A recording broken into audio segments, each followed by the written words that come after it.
Ici Ambroise Debré et bienvenue dans Freepreneur, le podcast des entrepreneurs libérés. À travers le parcours de mes invités exceptionnels qui sont tous aujourd'hui entrepreneurs web et qui sont bien souvent passés par le freelancing, je te montre à quoi ressemble la liberté une fois qu'on a une activité sur le web qui tourne et surtout comment y arriver toi aussi. Dans cet épisode, j'accueille Arthur Marie. Arthur Marie est entrepreneur web, oui, mais dans le tennis. Et oui, c'est possible et il l'a fait. Et avec son frère jumeau qui est champion de tennis, ils ont formé des milliers de personnes et ils continuent à le faire dans le monde du tennis pour les aider à gagner des classements. Arthur est aussi personnellement un des meilleurs investisseurs que je connaisse et il m'a formé beaucoup à ce sujet-là. Au sujet de notre rencontre avec Arthur, on s'est rencontrés en novembre 2020 à Lisbonne. On a tout de suite accroché et on a exactement le même profil MBTI, ENTJ, qui est 2% de la population. Donc on se comprend sans avoir besoin de trop s'expliquer, ce qui est assez cool. Et puis en février 2021, on s'est retrouvés en colloque au Mexique à Playa del Carmen et on a très vite sympathisé. Et en un an, Arthur est vraiment devenu ma personne de référence en ce qui a trait aux investissements et au mindset d'entrepreneur, passer des paliers, se dépasser et avancer dans son activité d'entrepreneur et même pourquoi pas en créer d'autres comme on va le voir. Dans cette discussion avec Arthur, on va voir pourquoi est-ce qu'il n'avait pas le choix de devenir entrepreneur, c'était plus fort que lui et il fallait qu'il le fasse. On va voir aussi comment il a réussi à très vite bien gagner sa vie en tant que prof de tennis et comment est-ce qu'il a transféré ça en ligne. Et on va aussi voir les objectifs hyper ambitieux qu'a Arthur et comment il s'assure d'y arriver. Sans plus tarder, ma discussion avec Arthur Marie. Salut Arthur, comment ça va? Salut Ambroise, ça va bien et toi? Eh ben écoute, nickel. Je vois qu'il fait beau là en Afrique du Sud. Ouais, je peux même si tu veux, on a même, comment je te montre ça sans tuer tout? Je te montre ici en direct Table Mountain, le truc Pas le plus mal. famous ici, et Lion's Head, qui sont les deux principales montagnes de Cape Town en Afrique du Sud. Génial. Ouais, bah écoute, j'ai envie qu'on parle un peu aussi de là où tu habites, on en parlera un peu plus tard dans l'épisode. Mais écoute, j'ai une question pour commencer direct, Arthur, c'est comment tu te présentes en soirée pour expliquer ce que tu fais? Ouais, c'est une bonne question. J'essaie parfois d'adapter le discours, mais grosso modo, je dis que je suis entrepreneur dans le tennis. Je le dis toujours plus facilement en français qu'en anglais parce que le entrepreneur in tennis, je ne sais pas pourquoi il est jamais compris en anglais. Mais grosso modo, je dis que j'ai 30 ans, que je suis entrepreneur dans la petite balle jaune, principalement le tennis et maintenant le padel, qui est un autre sport qui se joue avec la balle jaune.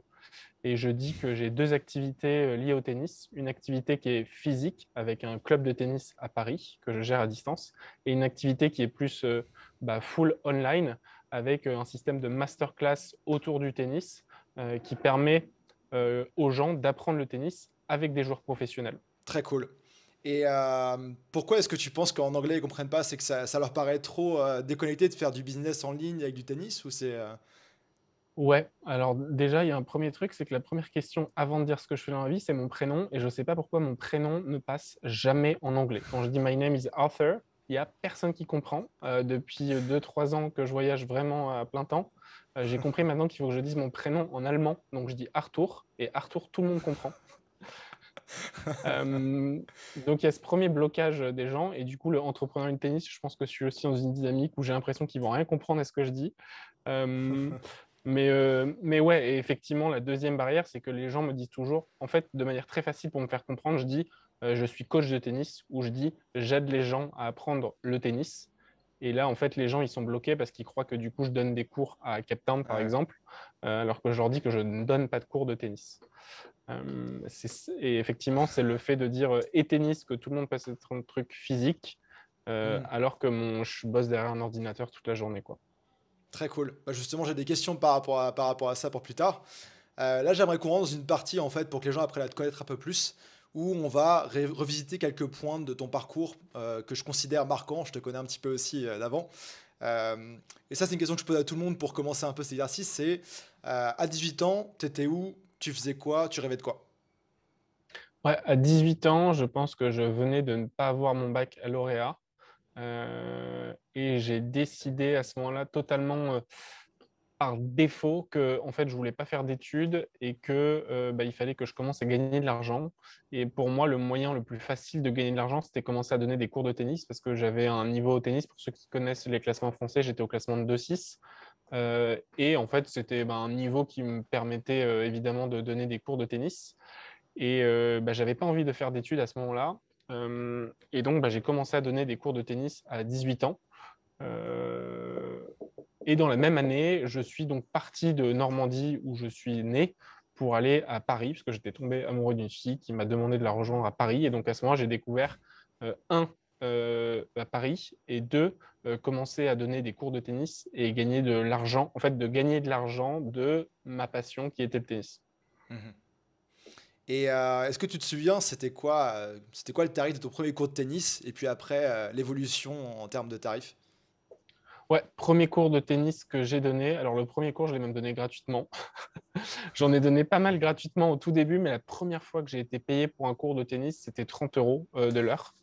Mhm. Euh, et assez rapidement, c'est devenu 40 euros de l'heure pendant quand même. Pendant 3-4 ans, j'étais à 40 euros de l'heure pour un cours de tennis. Et au moment donné où en fait je suis parti du club de tennis qui m'obligeait ce pricing de 40 euros de l'heure, bah, en fait je suis arrivé sur d'autres cours et là je me suis dit ok, bah, j'augmente et je me suis dit bah, c'est 50 euros de l'heure. Je me rappelle du premier cours à 50 euros de l'heure, c'était pour moi une délivrance. Le billet, parce que c'était un autre billet, donc le billet orange de 50 euros, pour moi, c'était vraiment symbole de waouh, je peux payer ma semaine prochaine entièrement. Enfin, entièrement. Bouffe et loisirs seront payés la semaine prochaine, quoi. Ouais. Et puis bah, après, j'ai monté tous les 3-4 mois.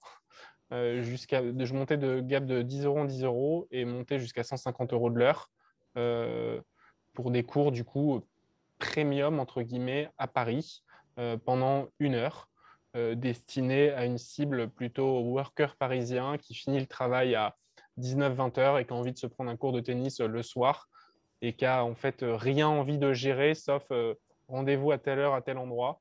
Mhm. Euh, et voilà, quelques années plus tard, du coup, j'étais à 150 euros de l'heure sur un cours de tennis. Euh, et voilà, c'était la deuxième étape, entre guillemets, de mon activité, quoi. Ok. Non, c'est vachement, c'est la question de la pause, parce que c'est très très proche de l'évolution en freelance, tu vois, le fait d'avoir une mission, c'est un essai gratuit pour voir s'il y a un fit, puis petit à petit augmenter Ouais, ses tarifs jusqu'au moment où bah, j'imagine que même si t'es bien payé, bah, voilà, c'est quand même contraignant de devoir booker le cours de tennis, y aller, faire le cours en personne, fatigant aussi. ouais, Et, ouais. et je sais que tu as eu différentes expériences en startup, dans différents pays, etc. Mais tu sais, si je devais identifier vraiment le point où ton activité a vraiment décollé, c'était pendant le Covid, quand tu as Ouais, commencé à lancer tes formations en ligne de tennis. J'avoue que j'étais étonné ouais, quand je l'ai vu aussi la première fois. Est-ce que tu peux me ouais. parler de qu'est-ce qui t'a donné l'impulsion à un moment de se dire, OK, en plein Covid, je m'y mets, je crée du contenu, j'essaie de lancer des formations en tennis sans savoir ce que ça allait donner et la suite. Ouais, bah en une phrase de contexte, même s'il est facile à comprendre pour tout le monde, c'est que du coup, juste après mes cours de tennis, en fait, je me dis, j'ai volonté de faire grossir cette activité-là. Comme tu l'as dit, en fait, le mot, c'est que en fait, donner des cours de tennis le soir à Paris, évidemment, enfin, je me plains pas en disant ça, mais moi, je donnais des cours de 20 h à 22 h le soir à Paris. J'ai fait ça l'hiver pendant plusieurs années. Il fait froid, c'est dur d'enchaîner. Tu rentres à 22h30 le soir chez toi. Je bossais en journée, donc ça faisait vraiment des grosses journées. Ouais. Et à ce moment-là, en fait, à un moment donné, j'étais fatigué et je me disais, mais je vais pas pouvoir tenir ce rythme-là. Tu vois, je gagnais à peu près 4-5 000 euros par mois entre le job que j'avais en journée et mes cours de tennis. Mais je me disais, Mm. en fait, je suis fatigué, en fait, donc ça me sert à rien. Et donc, je me suis dit, bah, je vais faire grossir cette activité-là. Comment je peux la faire grossir? Autour de moi, j'ai d'autres joueurs de tennis, garçons et filles, qui sont de très bon niveau. Je sais qu'ils sont à Paris, je sais qu'en gros, je peux les faire bosser et j'ai des clients. Donc, en fait, la solution très simple, c'est de dire à ces joueurs-là et à ces clients, bah, je vous match ensemble pour avoir un cours de tennis à Paris, qui est le produit du coup. Et là, comme tu l'as dit, bah, mars 2020, Covid arrive. Du coup, bah, impossibilité de prendre des cours de tennis en physique à Paris. Tous les terrains sont évidemment fermés, tout le monde est bloqué chez soi. Et là, je tombe sur une ads en ligne de quelqu'un qui propose sa formation gratuite pour apprendre à lancer son business en ligne. Mm. Et en fait, ça tilte en moi et je commence à regarder un petit peu. Moi, j'étais assez addict à YouTube à cette période-là, mais j'étais addict sur des contenus qui m'intéressaient de développement personnel, de minimalisme, de finances perso. Mais et à ce moment-là, j'ai commencé à chercher sur YouTube en me disant, putain, mais est-ce qu'il y a des gars vu que la formation que j'avais suivie, il parlait de n'importe qui pouvait lancer sa thématique sur YouTube, je me disais, putain, Mhm. mais il y a vraiment des mecs qui lancent ça sur le tennis, quoi, parce que moi, j'y croyais pas du tout, quoi. Et là, j'ai vu qu'il y avait deux, trois Français qui avaient lancé ce business-là, où en gros, ils proposaient des vidéos de tennis sur YouTube. Et j'ai vu qu'il y avait aussi d'autres sports. J'ai vu que ça marchait sur le golf, j'ai vu que ça marchait sur la natation. Et là, je me suis dit, putain, si ça marche sur le golf, la natation, s'il y a des mecs qui se sont lancés sur le tennis, et quand je voyais ce que proposaient les gars, je me disais, je, je pense que je peux faire mieux que ces gars-là. Pas sur mes compétences de vidéo, mais plutôt sur mes compétences tennistiques et marketing. Et je me disais, bah, je pense que je peux faire ce truc-là. Et en fait, bah, là, j'ai compris que pour le bien se lancer, bah, fallait vraiment poster un certain nombre de contenus. Et dans la surformation que j'avais proposée, on proposait un truc qui était une vidéo par jour. Et j'avais aussi deux potes qui s'étaient déjà lancés sur YouTube et qui m'ont dit, bah, meilleur conseil que je peux te donner, c'est une vidéo par jour. Et à Mhm. ce moment-là, bah, je me suis dit, j'ai plus de business, j'ai plus d'entrée d'argent, j'ai pas le choix. Je fais ce truc-là, une vidéo par jour sur YouTube où je parle de tennis. Ok. Et là, directement, assez vite, ça a bien pris. Je dirais pas ça. En fait, ce qui a bien pris, c'est mon état d'esprit qui était j'ai pas le choix. J'ai pas le Ok. choix. Et franchement, je pense que ça a vraiment été ma force à ce moment-là, qui était de se dire j'ai pas le choix, quoi. Et je, je sais pas, je dirais pas que ça a bien pris parce que franchement, j'ai fait les 1000 abonnés en j'ai fait les 1000 abonnés en 6 mois. Donc c'était quand même long. Enfin, 6 mois, je pense que Ok. j'avais fait au moins 50, 60 vidéos quand même. Ouais. Je dirais, non, alors, je dirais pas que ça a bien pris à ce moment-là. Par contre, effectivement, ce qui a bien pris, c'est la fin du tunnel, qui était de se dire que, bah, au-delà des vidéos YouTube, pour commencer à monétiser cette audience-là, eh Mhm. bien, il y avait un truc qui se faisait qui s'appelle vendre des produits ou vendre des formations en ligne. Et là, par contre, je trouve que ça a plutôt bien marché. C'est-à-dire que le premier mois où on a fait des ventes de formation, on a fait entre 6 000 et 7 000 euros de vente de formation le tout premier mois. Mhm. Et là, effectivement, je dirais que j'ai vraiment eu le waouh, putain, j'ai démarré un truc fou, quoi. Mhm. Et notamment parce que, en fait, la différence entre le business en physique que j'avais, et là, c'est intéressant, je pense, entre le business physique que j'avais, qui à ce moment-là, je faisais à peu près pareil, 5 000, 7 000 euros par mois, où en fait, je margeais, à l'époque, je margeais à 30% là-dessus, parce qu'évidemment, je Ouais. redonnais la commission de 70% au prof, alors que sur le business qui était là, en fait, je margeais à 100% dessus, quoi. Enfin, Mhm. les coûts qu'il y avait qui étaient liés à ça, ils étaient, en fait, je reversais rien à personne à ce moment-là. Et bah, grosso modo, je margeais à 95%, quoi. Donc, Mhm. entre 7000 où tu marges à 30%, allez, grosso modo même, à ce moment-là, enfin, je payais de la TVA. Donc, en fait, grosso modo, tu marges à 10% de ce que tu vends et l'autre, tu marges à 80%. Bah, la différence, elle est vite faite, quoi. Et puis, entre donner un cours de tennis dans le froid et tourner des vidéos chez soi, la différence, elle est vite faite, ouais.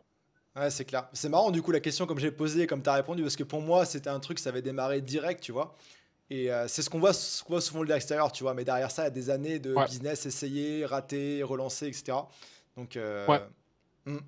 Et moi, je En me fait, souviens non, tu as que. raison. Je pense que c'est parce que peut-être tu as pensé effectivement ça a marché direct parce que moi j'avais beaucoup communiqué aussi sur le fait que ça a marché direct sur la vente et sur la monétisation. Ah ouais, Par contre, où dans ma tête ça n'a pas marché direct, c'est que bah, j'ai clairement, j'en ai buté des trois mois de vidéos YouTube, tu vois, où je tournais tous les jours dans le froid, où on me disait de me taire parce que je fumais dans la cour, ou quand il pleuvait, je fumais à l'intérieur de chez moi, ma petite copine, elle me ouais, disait de me taire parce que je faisais du bruit, parce qu'elle, elle était en call. Tu vois toutes ces vidéos où tu sais même pas s'il y a des gens qui vont les regarder, tu vois, c'est dur et c'est long, quoi. ouais. Bah, t'as eu confiance dans le process et ça a fini par faire la boule de neige que tu voulais. Ouais, Et exact. ouais, c'est vrai que bah, c'est marrant parce qu'on l'a fait ensemble en février dernier, notre Ouais, défi, une vidéo par jour. Et c'est ouais, vrai que il y a j'ai un vu an. le truc il y a un an pile, ouais. Et c'était assez intéressant, du coup, que tu veuilles le refaire Ouais, et de m'embarquer aussi là-dedans, c'était pas mal. ouais. Ouais, et c'est d'ailleurs le conseil, je pense vraiment qu'aujourd'hui, quand quelqu'un me dit bah, je voudrais lancer du contenu sur YouTube, je lui dis mec, il n'y a pas d'autre conseil que tourne ta première vidéo demain matin et t'en tournes 30 pendant 30 jours et c'est le meilleur apprentissage que tu vas pouvoir avoir, quoi.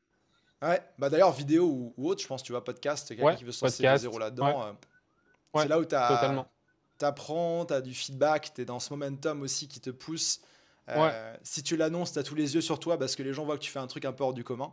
Et ouais. direct, moi je l'ai vu la dernière, tu vois, Et dès que j'ai j'ai même, ouais, annoncé, plein de gens, tu vois, qui me suivaient de loin, direct, ils sont abonnés et c'était un gros ouais. pic. Totalement, ouais. Et j'ai même un deuxième conseil par rapport à ça, puisque je le refais en ce moment. Mhm. Euh, c'est de tout. Je le refais depuis mi-décembre, donc pour quand on nous écoute, c'était grosso modo il y a 2 mois. Et en fait, non, je faisais à ce moment-là 3 vidéos par semaine, mais je procrastinais quand même pas mal. Mhm. Et surtout, en fait, je tournais ces vidéos-là l'après-midi. Et ensuite, je me suis pris une formation d'un gars, je ne sais plus sur quelle thématique, c'était aussi sur la productivité. Et en fait, lui, il appelait ça les moments un peu dégressifs par rapport à ta semaine. Et en gros, il disait qu'en fait, la tâche la plus dure de ta journée, il faut la faire la première tâche le matin. Mhm. Et les tâches les plus dures de ta semaine, il faut les faire le lundi matin. Et en gros, que ta Ouais. semaine, en fait, c'est-à-dire que quasiment le lundi midi, tu as déjà un release de putain, j'ai déjà calé ça, tu vois. Et en ce moment, je le fais sur les formations que je tourne. C'est le lundi matin, je tourne ma formation. Et là, Mhm. sur les vidéos que je tourne, c'est tous les matins, de 8h à 8h30, je fais le plan de ma vidéo. Et de 8h30 à 9h, je tourne cette vidéo. Et vraiment, à 9h, et c'est même devenu une joke avec un pote, il m'envoie à 9h, il me dit mec, je sais que ta journée est finie, donc bonne journée à toi, tu vois.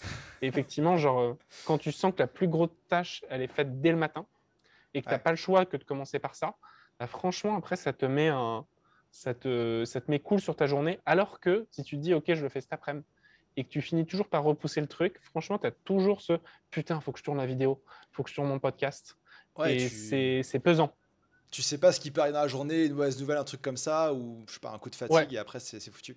ouais, Et ouais. Et puis moi, je après, tu teste, trouves toujours une excuse, quoi. c'est ça. Moi, je teste une autre approche là, en ce moment. J'ai tourné 12 vidéos la semaine dernière. C'était assez épuisant, Ouais, mais je suis bon pour un trimestre, tu vois. Et pareil, podcast, j'en fais ouais, 17 semaines, comme ça, je suis bon pour 3-4 mois. Pour du coup, après, pouvoir ouais, me focus dans d'autres choses. J'essaye ça, je te dirai ce que ouais. ça donne. Ouais, je vois bien aussi. Ouais. C'est vrai que je pense que c'est les deux façons de faire, je pense. Et puis, bah, évidemment, il faut trouver ce qui s'adapte à soi. Moi, je sais que je suis incapable d'enchaîner plusieurs vidéos de suite ou plusieurs contenus de suite. C'est trop dur Ouais. pour moi, quoi. Ouais, puis de toute façon, je veux dire, au début, c'est quand même mieux de le faire tous les jours pour avoir le feedback en continu. Là, je le fais parce que j'ai assez de recul pour me dire, ok, Ouais, je sais comment le faire et tout ça. Euh, ouais, et j'aimerais qu'on switch un peu, qu'on embarque sur la suite de ton activité de tennis, de formation. Donc, bah, moi, j'ai suivi ça aussi, mais j'aimerais que tu racontes la partie où comment vous avez pu collaborer avec ton frère jumeau, qui est aussi bah, joueur de ouais, tennis. Je sais pas son classement actuel, mais un bon joueur de tennis, très bon joueur de tennis. ouais. Comment vous avez réussi ensemble à monter ce business, à toi qui est plus behind the scenes, tu vois, à faire que tout fonctionne, et lui qui est sur devant de la scène en tant que joueur de tennis qui fait des compétitions. Est-ce que Ouais. tu peux te parler un peu de ça? Ouais, bah, mon frère, il s'appelle Jules, il est numéro 37 français au tennis, il a été dans les 200 meilleurs joueurs du monde en 2015. Sa vie, c'est être joueur professionnel de tennis, ça veut dire faire des tournois de tennis et les gagner. Et en fait, par ça, en fait, c'est un expert du tennis. Plus que moi qui suis un pro du tennis, c'est un expert et surtout sa crédibilité, elle est encore, elle est plus haute que la mienne. Et du coup, je m'étais rapidement dit, bah, ça serait cool de faire des vidéos avec Jules, quoi. Et en Hmm. fait, en commençant à faire des vidéos avec lui, bah, je me suis aperçu que bah, en fait, moi, ça me laissait du cerveau pour préparer les contenus, parce que je n'avais pas à préparer et à tourner. J'avais Mhm. à préparer et lui tourner. Et en fait, déjà, ça me laissait du jus pour ça. Et puis, bah, j'ai remarqué en plus que les gens appréciaient plus les vidéos de Jules, évidemment par sa crédibilité, son autorité sur sa thématique, qui était plus élevée que la mienne. Et puis, bah, en fait, on a commencé à faire les vidéos où c'est moi qui préparais, lui qui tournait, il était l'acteur. Puis en fait, je me suis Mhm. dit, putain, mais je peux faire exactement la même chose sur les formations. Ça sert à rien que je tourne les formations. Je vais lui faire le plan de la formation et c'est lui qui la tourne. Donc en fait, de Mhm. manière un petit peu comme ça, on s'est séparé les tâches et défini les rôles de chacun. Et puis, bah, ce truc a évolué, il a encore évolué il y a un mois. Donc, en fait, bah, voilà, c'est de l'évolution permanente sur ce process de définition des rôles, qui fait Mhm. quoi, qui est responsable de quoi. Mais grosso modo, en fait, ouais, le message de ça, c'est de dire que à un moment donné, de la même façon qu'on disait pour le physique, quand tu commences à fatiguer parce que tu fais beaucoup de choses, bah, c'est intéressant de se dire, OK, qui est-ce qui peut, une tâche que moi j'ai bien maîtrisée, bah, qui est-ce qui va pouvoir maintenant la faire à ma place parce que je l'ai bien maîtrisée, bah, je vais être Mhm. capable de bien l'enseigner à quelqu'un. Et puis bah, finalement, en mutualisant après du coup les efforts, bah, ça permet de faire plus de choses, évidemment, ou de faire en tout cas mieux les choses, quoi. Je ne sais pas si Mhm. ça répond à ta question à fond. Ouais, ouais, ça répond. Et puis pour compléter, c'est vrai que te connaissant et connaissant un peu ton frère de loin, je pense que niveau personnalité, etc., ça match bien aussi, tu vois. Toi, tu as le côté vraiment stratège de, ok, je sais ce système qui peut marcher, comment mettre en place, qui va Ouais, recruter. Et ça match ouais, bien, ça t'a permis de lancer aussi d'autres projets. Là, tu lances, comme tu disais, formation même modèle dans le paddle. Tu lances aussi tes ouais. formations en investissement avec du contenu. Donc, tu te dégages du temps, puis tu investis ce temps-là dans d'autres projets qui vont germer aussi petit à petit. Ouais, totalement. C'est comme ça que ça s'est suivi en fait, et aussi parce que j'ai compris, et ça c'est important, que en fait mon business de formation, il va pas, c'est pas un business to the moon par exemple. Hmm. C'est un business qui répond à un problème sur une thématique qui est vraiment nichée. Et du coup en fait, un peu esprit entrepreneur, je sais que c'est pas un business que je vais pouvoir envoyer au ciel, et donc j'ai aussi ce risque qui est de me dire, ok.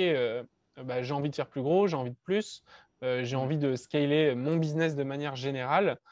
Peut-être que ce produit-là, ce n'est pas le produit qui va aller très haut. Donc, il faut que je vois qu'est-ce que je peux faire avec mes compétences, comment on peut améliorer ça, le faire grossir petit à petit. Et en tout cas, en fait, le plus important qui est de créer notre audience, de faire acheter les produits à notre audience, qu'est-ce qu'on peut faire de plus, qu'est-ce qu'on peut faire de mieux.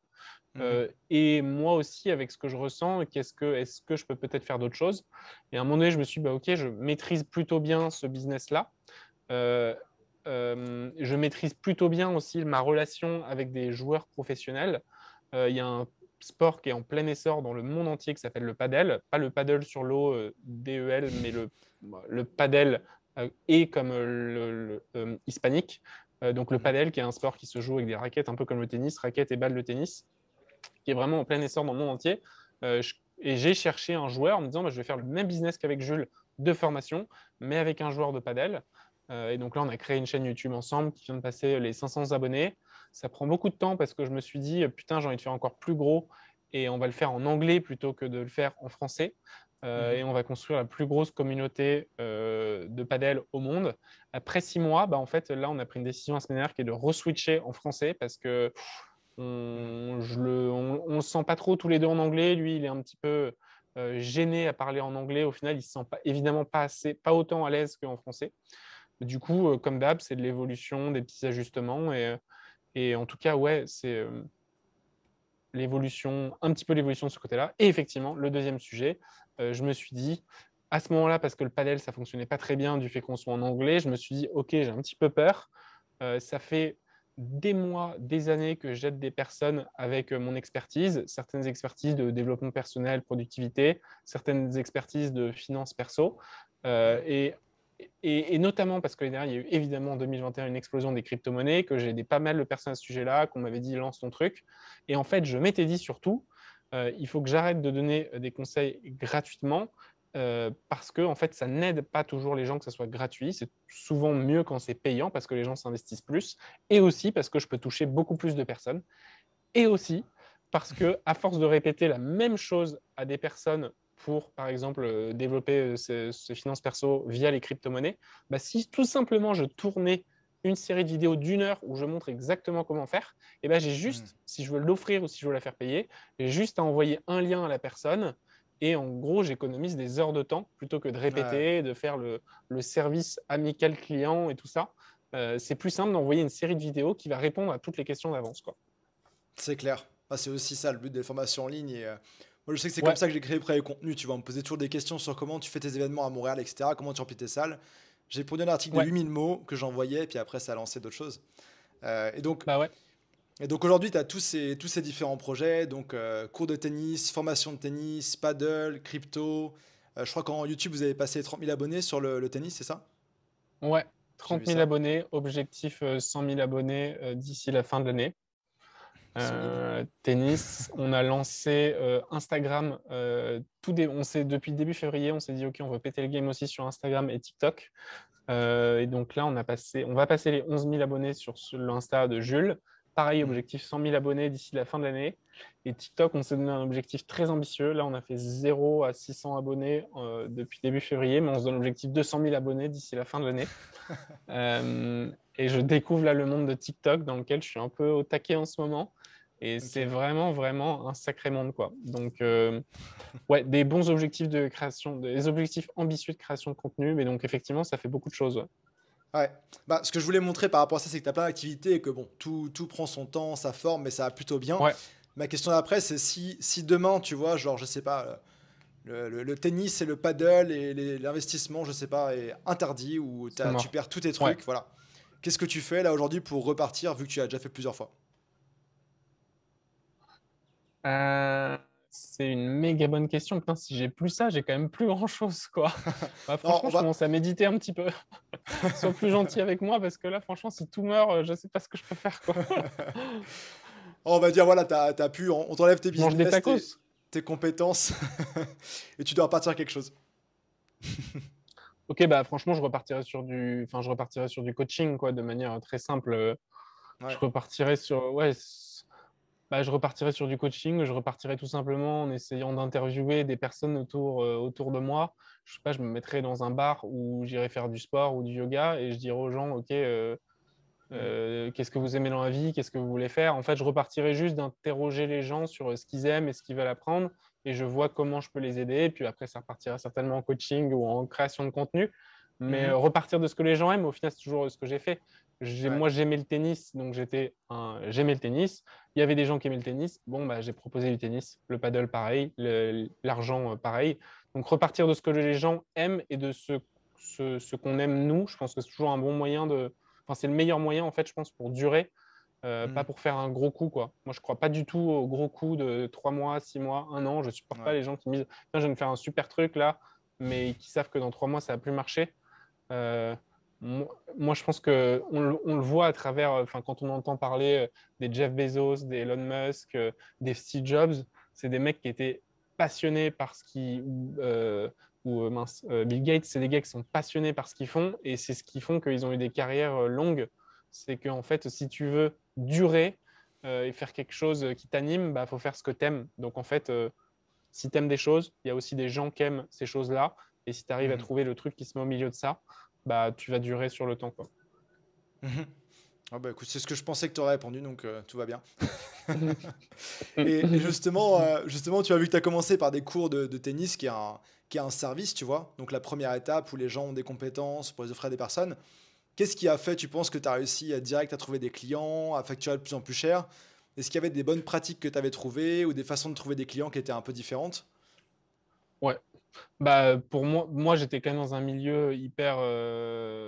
Enfin, le milieu de donner des cours de tennis, si tu veux, c'était un secteur qui n'avait pas changé depuis 30, 40 ans, quoi. Donc, en fait, quand je Hmm. proposais tout simplement à des clients de réserver sur moi avec un Calendly, enfin, ils avaient l'impression que c'était l'expérience la plus incroyable de l'histoire, alors que c'était pour moi, c'était juste envoyer un lien et Ouais. connecter un outil Calendly à mon Google Agenda. Mais en fait, les gens ça versus le prof de tennis qui était sur son petit papier et qui notait 17h, 18h Alain Michu en client.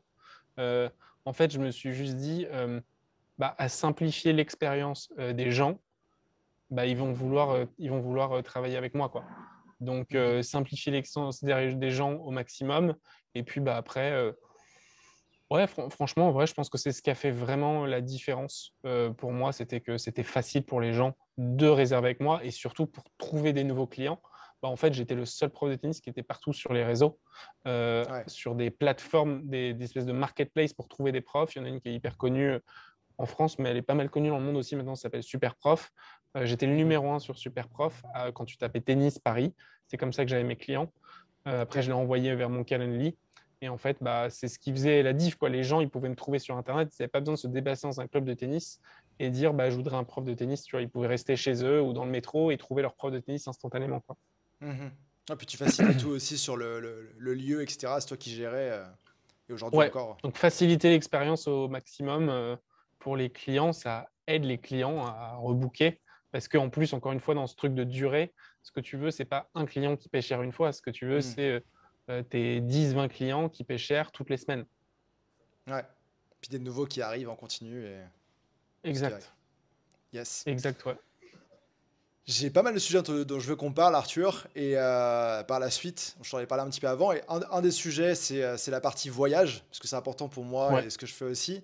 Tu as toujours beaucoup voyagé, tu m'as raconté tes voyages au Brésil, au Vietnam, etc. Aujourd'hui, bah, tu voyages en travaillant. C'était comme ça qu'on ouais, s'était vu à Lisbonne, puis au Mexique, aujourd'hui tu es en Afrique du Sud. ouais. Quelle place ça joue dans ta vie de tous les jours? Quelle importance ça te donne niveau business? Comment tu vois business et voyage se complémentent pour toi? Ouais, bah, c'est une bonne question parce que parfois, je pense que vu que c'est devenu un quotidien, parfois on a tendance à l'oublier. Tu vois, là, Hmm. je suis dans une super belle maison avec Guillaume Moubèche que tu connais bien. On le voit Euh, derrière là-bas, là. il est juste là-bas. On est dans une super belle maison, la plus belle maison dans laquelle j'ai eu la chance de vivre. Et en Ouais. fait, là, je me suis rendu compte il y a une semaine que les jours passaient super vite, les semaines passent de plus en plus vite. Tu vois, genre, à chaque fois, j'ai l'impression qu'on se retrouve le vendredi soir en se disant waouh, mais cette semaine est passée à une vitesse. Et Ouais. tu vois, j'ai une super vue en face de moi et parfois, j'ai tendance à l'oublier. Et même le côté voyage et encore plus de ça, le côté soleil. En fait, il y a Mm. tellement cette année entre le Mexique, le Portugal et l'Afrique du Sud, j'ai pas vu beaucoup de jours de pluie. Et franchement, parfois, je commence un peu à l'oublier de cette chance qui est énorme. Euh, et en fait, pour répondre directement à ta question, bah, pour moi, en fait, ça a été une évidence à un certain moment. Enfin, le Covid a vraiment été un déclencheur de ça. Je pense que ça a été pour pas mal de personnes qui étaient de se dire, bah, effectivement, je peux travailler d'où je veux. Mhm. Pourquoi pas travailler de meilleurs endroits que de Paris? Alors, Paris est déjà très bien, mais Paris a certains inconvénients où tu peux trouver cet avantage ailleurs. Exemple, le soleil, la qualité de vie, la qualité de la nuisance sonore, la pollution. Donc, pour moi, en fait, quand j'ai compris que je pouvais bosser de où je voulais, bah, en fait, le premier truc à chercher, c'est où est le soleil, quoi. Où est le soleil, où est la chaleur? Et en fait, bah, enfin, pour moi, c'est un. Ou tu vois, le deuxième truc, c'est qu'en fait, là, je mets un t-shirt. Tu sais, je sais pas si tu fais ça aussi, mais je mets un t-shirt parce que je suis en call avec quelqu'un. Mais sinon, toute la journée, je suis en maillot de bain, torse nu, quoi. Et ça, Ouais. pour moi, enfin, c'est un luxe de fou, en fait. Enfin, c'est tout aussi important que le travail, qui est en fait dans quel point les conditions dans lesquelles tu travailles sont inspirantes et motivantes. Et Mm. pour répondre à la question aussi de tout à l'heure, en fait, il y a un truc que si je perdais tout, bah, peut-être que j'aurais toujours gardé ça, tu vois. Parce que si Mm. je perdais tout, bah, au moins, je ne sais pas si je perds aussi le soleil dans la question de tout à l'heure, mais au moins j'ai toujours le soleil, le beau temps Ouais. et des conditions de vie qui sont top, quoi. Et ça, Ouais. c'est 50% du job, quoi. C'est clair que je trouve que les deux, tu vois, enfin même tout se complémente, tu vois. À la fois que tu es dans un cadre de ouf, avec du soleil, etc., bah, ça te motive, ça t'énergise pour du boulot, ça donne envie de faire d'autres trucs. En même temps, ça te permet d'avoir une vie de fou aussi dans d'autres pays où tu fais t'as un quotidien que tu pourrais pas avoir à Paris, tu vois. Manger tous les jours au Ouais, resto, faire toutes les mm, activités, les week-ends, des safaris, des trucs comme ça. Tu sais, ouais, je pense que l'un et l'autre, et qu'au final, une fois que tu as goûté à ça, après, tu peux rentrer de temps en temps quelque part dans une vie normale ouais, et repartir, mais tu stratégises sur quand tu vas où. Tu vas en se parler de Lisbonne, justement, bah, peut-être à ouais, éviter entre novembre et mars, quoi. ouais, avril. Avril. C'est le pire mois avril à Lisbonne, c'est le mois des pluies, c'est horrible. Mais Ouais. Lisbonne, de mai à décembre, c'est la vie parfaite, quoi. Mm. Moi, cette année, Allez, mai à novembre. j'y étais en décembre, c'était pas la joie quand même. Ouais, ça pique, ça pique, ça pique, ça pique. Yes. Ouais. Et donc, on parlait justement de cadre de travail, etc. Je sais que t'es quelqu'un qui est très organisé, qui a des habitudes et qui a pensé beaucoup à ça.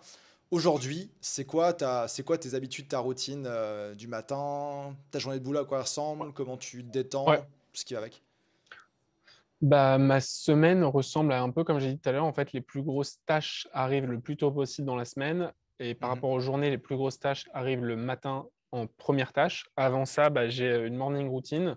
Donc, mhm, elle change, ma morning routine, elle change assez régulièrement. Aujourd'hui, ça ressemble à, je mets pas de réveil le matin. Je sais que je vais me réveille à peu près entre 7h et 7h30.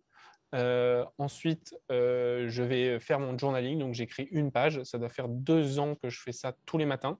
mhm, C'est vraiment un kiff. C'est pour moi le moment où, en ce moment, je fais vraiment ma page, elle est divisée en deux temps. C'est le flow de mes pensées et ensuite vraiment l'écriture de mes objectifs que je me répète tous les matins, tu vois, pour vraiment, tu vois, j'ai mes objectifs en tête tous les matins. Euh, je les écris à court terme et aussi à long terme pour avoir un peu la vision. Ensuite, je fais des pompes pompe et ensuite douche froide. Et ensuite, je commence à bosser. Et donc, c'est vraiment la plus grosse tâche le matin. Donc, en ce moment, c'est tourner mes vidéos, grosso mhm, modo. Ensuite, le lundi matin, ou du coup, qui est vraiment la plus grosse matinée, bah, je prépare mes posts de la semaine sur les social media. Et ensuite, je me laisse toujours un temps de 1 heure en fin de matinée qui s'appelle imprévu, où grosso modo, bah, tous les petits trucs à la con qui tombent dans la matinée ou que tu as pensé pendant la nuit, bah, tu vois, je me garde toujours un créneau de 1 heure pour finir, donc grosso modo de 11h30 à 12h30 le matin, où je fais tous les trucs imprévus, où je réponds aux messages sur Slack. mhm. Ensuite, il y a déjeuner plus sieste, ça c'est Voilà, c'est mon kiff. Midi 30, 14h, c'est déjeuner plus sieste. Et ensuite, l'après-midi, je garde ce temps pour les calls ou ça dépend de ce que je fais. J'ai un temps où, là, le mois dernier, c'était vraiment aller prendre un café l'après-midi, mais c'est call, café, un peu de chill. Là, on a une piscine, donc j'en profite pour. Souvent, je bosse un petit peu, genre 20 minutes, je me fais une petite baignade, je rebosse un petit peu, plutôt chill. Et fin d'après-midi, quoi qu'il arrive, c'est sport. En ce moment, pour moi, c'est 3 fois yoga par semaine, lundi, mercredi et vendredi, et 2 fois corde à sauter le mardi et le jeudi. Et Ok. le soir, c'est chill à partir de 18h. J'essaie de ne pas bosser. La réalité, c'est que je suis quand même souvent sur l'ordi, mais c'est plutôt chill avec mon pote Guillaume. On se fait à manger et après un petit épisode de série dans le lit. Voilà, Ok. Pas mal. Ça ressemble pas mal à la mienne aussi en ce moment là. J'imagine que ouais. j'imagine. L'endroit joue beaucoup de ça. Et aussi, tu vois, genre quand on était au Mexique, je me levais pas particulièrement tôt, peut-être à 7h30, 8h. Ici, tu vois, je Ouais, suis calé sur le soleil, je suis à 6h30, je suis debout. ouais. Et c'est très très Ah cool. ouais, ouais. Et ça, tu vois, on parlait des villes, etc. Genre, j'ai fait Noël dans le nord de la France. Ça doit être comme en Normandie à peu près. Le soleil se levait à 8h40. Et j'étais fou. Ouais, Genre, j'avais plus d'énergie, c'est j'arrivais plus à me horrible. lever, tu vois. Et c'est. Ouais. C'est horrible, c'est horrible. Ouais. Ouais, moi j'ai tendance à oublier que ça arrive, mais c'est dur. La réalité, c'est qu'en fait, effectivement, c'est pour ça que le concept de nomade digital plaît aussi, c'est qu'en fait, Mm. à la fois tu peux lancer ton propre business, mais à la fois en le lançant dans des meilleures conditions, ta motivation elle est grandissante pour faire des choses qui sont encore plus accomplissantes et kiffantes. Et en fait, allier les deux en même temps, qui est travail et way of life, Mhm. c'est un super combo, quoi, parce que du travail sans way of life, c'est très bien, mais tu vas craquer au bout de 3 mois. Ouais. Et que du way of life, sans travail, si tu n'as pas beaucoup d'argent de base, tu vas pas arriver très loin, quoi. Ouais. Donc le combo des deux, ne pas mettre ses œufs dans le même panier, mais plutôt de faire un peu de chaque, c'est top, quoi. Ouais, plus différence du coût de la vie, plus confort que tu peux avoir de manger au resto, de faire livrer des trucs, femme de ménage, etc. C'est assez cool. Ouais, attends 2 secondes. Attends, ouais, c'est mon Guillaume à gérer. Excuse, il y a à mon avis le mec des courses qui est là. Ok. Bah justement, tu en parles de confort, vous faites livrer les courses. Parfait timing. Ouais, exactement. Les courses sont livrées. Le gars, il vient jusqu'ici, c'est trop cool. Je faisais pas ça quand j'étais tout seul. Et là, en fait, à deux, vu qu'on commande 2 fois plus de courses, on s'est dit, putain, mais est-ce qu'on peut pas faire livrer ici? Et au Ouais. final, c'est vraiment un kiff. Et en fait, le résultat, c'est qu'on sort très, très peu de la maison dans laquelle on vit, où on fait tout. Et du sport. On fait venir le prof de yoga ici, on fait venir les courses, on fait la corde à sauter ici, la piscine, on fait tout, quoi. Ouais. On organise même C'est des clair. soirées. Bah, parle-nous un peu de la maison justement, parce que si elle vous permet de faire ça, c'est qu'elle est quand même assez sympa aussi. Moi, je l'ai vu. Ouais, Fais-nous une c'est une visite super audio. maison. Ouais, c'est une super maison où en fait on a notre accès, on a un garage, on a un jeu d'échecs dehors, on a une très grande piscine qui est derrière, qui est là-bas. Là, on a Ouais. cette fameuse terrasse qui est magnifique avec la vue sur les principales montagnes de la ville. Mhm. Euh, on a beaucoup d'espace, on a 3 chambres. Moi, ça me permet même, j'ai même ma chambre pour faire les siestes et ma chambre pour dormir le soir. On a un dressing, enfin, c'est vraiment une qualité de vie qui est hors norme, quoi. Je dis toujours, moi j'envoie très souvent des vidéos à mon papa en lui disant putain, pardon pour le gros mot. Je lui dis ça c'est la vie et il me dit non chérie, il faut que tu précises que c'est la belle vie parce que c'est pas toujours comme ça. Et j'ai envie de lui dire mais si je veux que ça soit tout le temps comme ça et ça va l'être quoi. Ouais. C'est voilà, mais ouais, c'est une jolie maison qu'on a eu la chance de trouver sur Airbnb. Ouais. Franchement, très cool. Et, euh, et par rapport à ça, justement, un truc qui m'inspire beaucoup chez toi, c'est le fait d'avoir des objectifs et toujours tu vises plus en termes de cadre de vie d'appart. Tu vois, tu m'as montré que tu avais comparé par rapport à la dernière ton budget mensuel, le loyer, et tu fais ça dans tous tes Ouais, objectifs. Je sais que tu en as ouais, parlé pas mal dans tes vidéos, tu vois, mais ce serait quoi tes top conseils sur savoir quel objectif viser et comment faire pour qu'il se réalise? ouais. Alors enfin ouais, le premier conseil du coup, ça paraît bateau quand je le dis, mais c'est tellement évident parce que sinon, je suis sûr que tu craques au bout de 3 mois de manière générale. C'est de définir son why. Moi, ça m'est arrivé aussi plein de fois de vraiment dans le overreaching des objectifs. Et en fait, tous Mhm. les objectifs que j'ai failés, c'est vraiment les objectifs où j'ai pas mon why de départ. Tu vois, c'est le truc où oui, parce que en fait, je veux toujours faire plus. Et je me rends compte que euh, à vouloir faire plus partout, bah, en fait, il y a des trucs où évidemment ça va pas marcher et c'est très souvent les trucs où tu n'as pas un pourquoi de base qui est très fort, quoi. Mhm. Donc, le premier conseil, c'est vraiment de définir son pourquoi. Pourquoi est-ce que tu as envie de grossir ce truc-là? Pourquoi est-ce que tu as envie de faire plus? Et après, bah, les deux meilleurs moyens, je trouve, c'est se fixer un objectif qui est ambitieux, Mhm. qui est mesurable. Donc, exemple, avoir 100 000 abonnés sur YouTube. Et ensuite, en face de cet objectif ambitieux et mesurable, c'est de se donner des moyens d'atteindre ces objectifs qui sont aussi qui sont découpables et mesurables. Par exemple, si tu veux atteindre 100 000 abonnés sur YouTube et que tu dis bah, je veux poster une vidéo par jour, bon, bah, tu peux mesurer à la fin de la semaine, est-ce que j'ai posté mes 7 vidéos? Tu peux mesurer à la fin du mois, est-ce que j'ai posté mes 30 vidéos sur le mois? Donc, Mhm. avoir son pourquoi, se donner un objectif ambitieux et mesurable, et en face de cet objectif ambitieux et mesurable, se donner des moyens d'atteindre cet objectif qui sont aussi mesurables. Mhm. Et ouais, c'est clair. Et tu vois, moi, ça fait, je pense, que ça fait 3 4 ans que je fais des objectifs un petit peu comme ça, 90 jours, etc. Et Ouais, je t'avais partagé. Cette année, je sens que je suis bien. ouais, Parce qu'en fait, j'ai ouais, remarqué qu'il me manquait plusieurs trucs dans mon équation ça paraît évident comme ça. Mais justement, le why derrière chaque truc, pour quand c'est pas ouais, facile, te dire, OK, je fais ça parce que j'ai ce truc-là à long terme que je veux faire. Et le tracking ouais, aussi, tu vois, là, d'avoir un fichier où tous les jours, tu coches. Même si t'as pas atteint ouais, l'objectif que tu t'es fixé, au moins tu dis, bah voilà, tu vois, genre par exemple, moi j'ai un truc, c'est 10 ouais, 000 pas par jour. Bah, aujourd'hui, j'ai fait 9 ouais, 300, bah c'est comme ça, tu vois, à un moment, tu notes et ça t'encourage. Parce que ouais, moi, j'avais le truc, j'écrivais tous les matins objectif de l'année, etc. Mais jamais où j'en étais. Et du coup, tu es là, ça te paraît toujours ouais, hyper loin, alors qu'en fait, soit tu y es ouais, déjà, soit tu es hyper loin et ouais, je sais même pas et tu es déconnecté, quoi. Ça, ouais, c'est. totalement. Le fait de, en fait, comme tu dis aussi, le fait de se le noter, c'est bien, mais le fait de noter les steps, c'est bien aussi. Enfin, avoir toujours, ne se noter que l'objectif qui est hyper ambitieux, c'est dur parce que ça peut décourager. Mhm. Ça peut décourager au bout d'un temps. Donc, en fait, vraiment découper cet objectif en petites tâches. Et puis, bah, après, bon, je sais pas si c'est un conseil très mesurable, mais ne pas non plus trop se prendre la tête. Moi, ça m'est arrivé plein de fois. Si j'atteignais pas le chiffre, j'ai l'impression que ma vie était foutue. Faut se détendre un petit peu aussi parfois, quoi. En fait, ce qui Mhm. compte, encore une fois, c'est le chemin. Ce qui compte, c'est d'avoir défini son truc, de le Ouais. mesurer, d'être dans l'action en permanence. Mais en fait, le plus beau truc, c'est est-ce que je suis dans le chemin pour faire ce que je veux? Parce que c'est ça, au final, c'est cette quête du chemin et pas Mhm. quête du bout du chemin qui rend heureux. C'est vraiment en fait le fait d'être à l'action, le fait de faire travailler son cerveau, le faire travailler son corps, le fait d'être vraiment dans l'action qui, euh, qui est la plus belle chose en fait qu'on peut avoir, quoi. Ouais, parce que le plus important finalement, c'est de passer à l'action tous les jours, toutes les semaines, un petit peu vers ce qu'on fait. Et parce Ouais, que bah, après, il y a les intérêts composés qui rentrent là-dedans, mais au moins, tu es dans la ouais, direction et ça te conforte aussi et tu changes toi-même aussi en cours de route, quoi. ouais, totalement. Et tu vois, un truc que je faisais avant, que j'ai repris là de ce que tu as dit tout à l'heure, c'était de noter aussi l'objectif à long terme. Tu vois, là, j'ai objectif Ouais, annuel, trimestriel. C'est vrai que long terme, c'est cool aussi pour savoir où tu vas. Et bah, c'est un genre de why, en fait, mais un peu plus loin. ouais, totalement. Ouais, c'est ce qui permet de. Enfin, c'est comme un rêve en fait, tu vois. Tu vois, par exemple, je reprends l'exemple de 100 000 abonnés sur YouTube. Bon, Mhm. bah, ça peut être un rêve, tu vois. Mais en fait, tous les rêves qu'on a, ils sont possibles, quoi. Ils sont possibles. Donc, en fait, il faut se donner le chemin pour l'atteindre et il faut y croire, évidemment. Et en fait, de se donner quelque chose. En fait, il y a cette phrase que je surkiffe, c'est à viser la lune, on touche les étoiles, tu vois.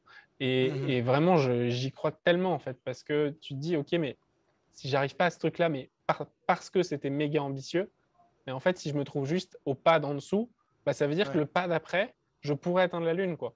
Donc, euh, donc voilà, viser la lune pour atteindre les étoiles. très beau. C'est qui? C'est Oscar Wilde, ça, comme citation? Ouais. C'est Ambroise Debray. Yes.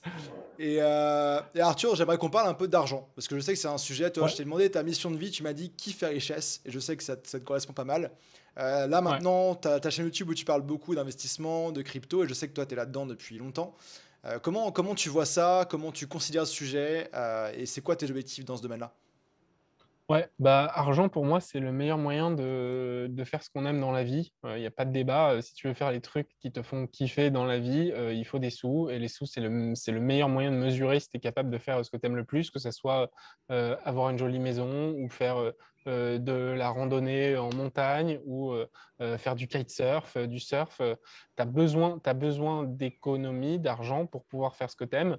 Mhm. Moi, j'adore l'argent parce qu'en fait, je trouve que c'est justement le truc le plus mesurable possible. En fait, c'est un jeu de chiffres et Mhm. de se dire, bah voilà, à se donner ces objectifs-là, qui sont aussi des objectifs financiers, atteindre tant de patrimoine à ce moment-là, bah en fait, tu rentres vraiment dans le jeu. En fait, de la même manière que si tu veux, quand tu vois tes analytics de son site web ou le Google Studio, le YouTube Studio, et ben, eux, ils ont hyper gamifié l'expérience pour que les gens, quand tu arrives sur ton YouTube Studio, il y a des chiffres qui pop-up, qui sont de partout et qui, en fait, te mettent vraiment dans la gamification de je veux faire plus.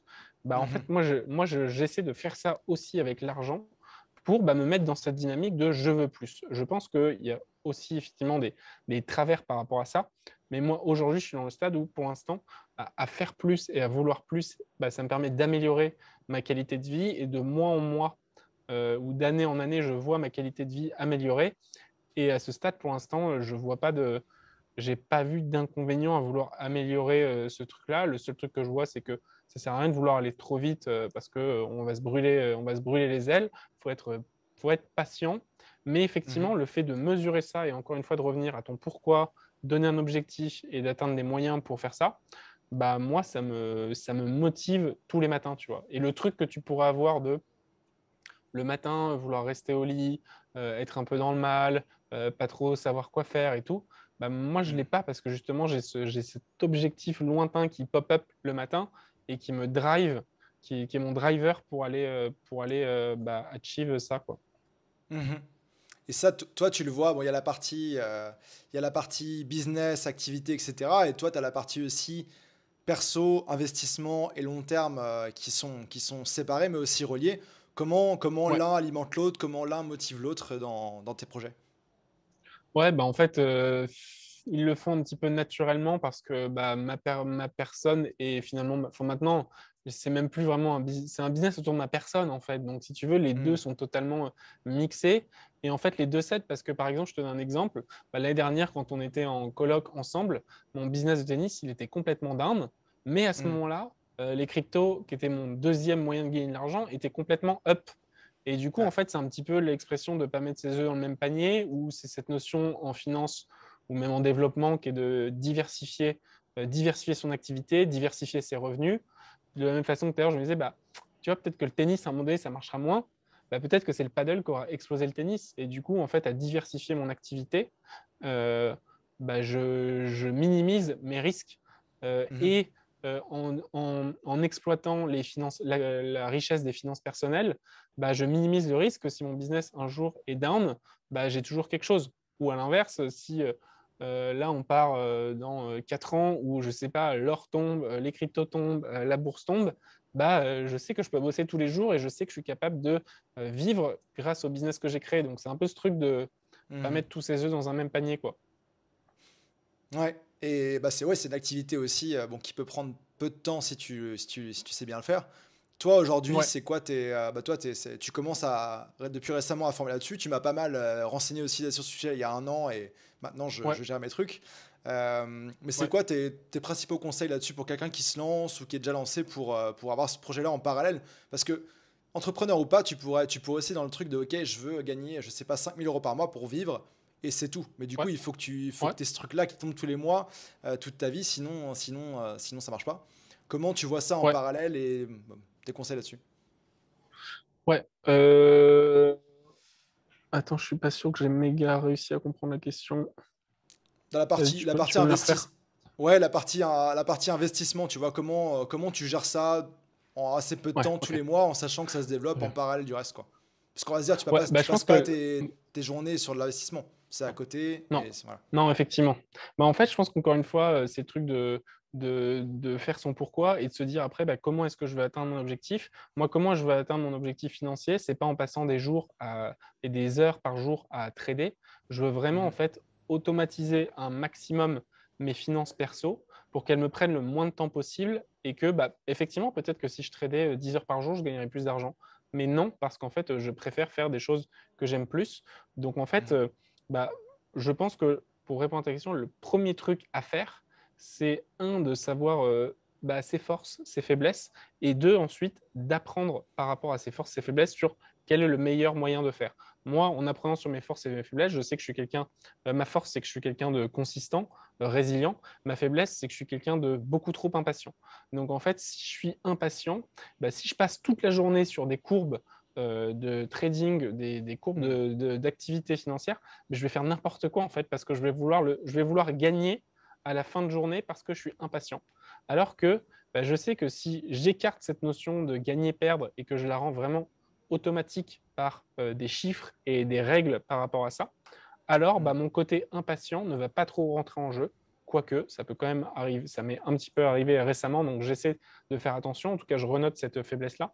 Mais Mhm. je pense que le meilleur truc, c'est en fait apprendre sur comment faire pour investir, comment définir son profil et qu'est-ce que je mets après en action pour investir au mieux possible par rapport à mon type de profil, quoi. Mhm. Ouais, donc se connaître et adapter ça à l'investissement. C'est vrai qu'il y a des profils un petit peu de tout type par rapport à ça, toute tolérance au risque, tout intérêt aussi. Et Ouais, c'est vrai le qu'il y a commandant. beaucoup.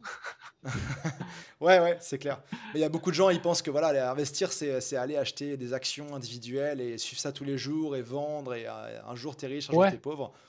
En final, ouais. il y a d'autres façons de le Alors que faire. c'est pas ça du tout. Alors que c'est pas ça du tout parce qu'en fait, d'une autre façon, au lieu de penser à la journée, si tu te dis, en 30 ans, est-ce que la bourse a augmenté et si oui, de combien de pourcents? En Mhm. 10 ans, est-ce que les crypto-monnaies ont augmenté et si oui, de combien de pourcents? En 50 ans ou 100 ans, est-ce que l'or a augmenté et si oui, de combien de pourcents? En fait, la réponse dans les trois cas, elle est oui.